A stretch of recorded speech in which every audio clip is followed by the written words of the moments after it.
Perkenalkan, nama saya Vio Marion dari Manajemen Sabtu Pagi. Di sini saya akan menjelaskan tentang teori ekonomi dan cara berpikir secara ekonomi. Ilmu ekonomi.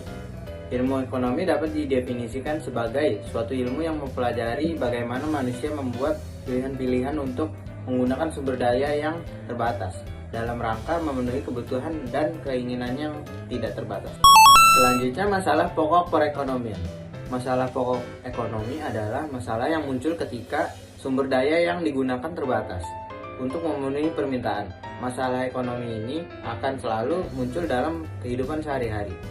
Selanjutnya, kebutuhan manusia. Berdasarkan kepentingan barang tersebut dalam kehidupan manusia, barang-barang tersebut dibedakan menjadi barang inferior, barang esensial, barang normal, barang mewah. Faktor-faktor produksi. Tanah dan sumber alam. Faktor produksi ini disediakan oleh alam. Tenaga kerja. Faktor produksi ini bukan saja jumlah buruh yang terdapat dalam perekonomian. Modal. Faktor produksi ini merupakan benda yang diciptakan oleh manusia dan digunakan untuk memproduksi barang-barang dan jasa-jasa yang dibutuhkan. Keahlian keusahawan. Faktor produksi ini berbentuk keahlian dan kemampuan pengusaha untuk mendirikan dan mengembangkan berbagai kegiatan usaha. Dan selanjutnya, pernyataan positif dan normatif. Pernyataan positif. Ekonomi positif adalah perspektif dalam ekonomi yang didasarkan pada teori yang dapat diuji dengan sejumlah fakta.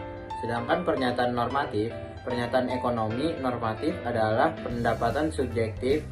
Pernyataan normatif biasanya berisi kata harus dan seharusnya, yang menunjukkan subjektivitas individu. Selanjutnya, elemen teori.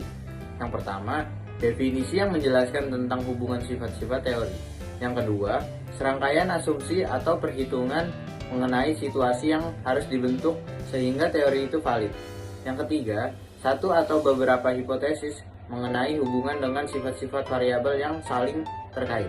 Yang keempat, satu atau beberapa prediksi saling berhubungan dengan situasi yang berlaku. Selanjutnya, variabel-variabel. Variabel adalah besarnya suatu nilai bisa mempengaruhi nilai lainnya. Variabel merupakan unsur penting dalam setiap teori ekonomi. Dan selanjutnya, ada asumsi, hipotesis, membuat ramalan. Asumsi. Asumsi adalah suatu dugaan sementara yang dianggap sebagai kebenaran oleh si pembuat asumsi dan membutuhkan pembuktian agar dugaan tersebut menjadi kebenaran yang mutlak. Hipotesis.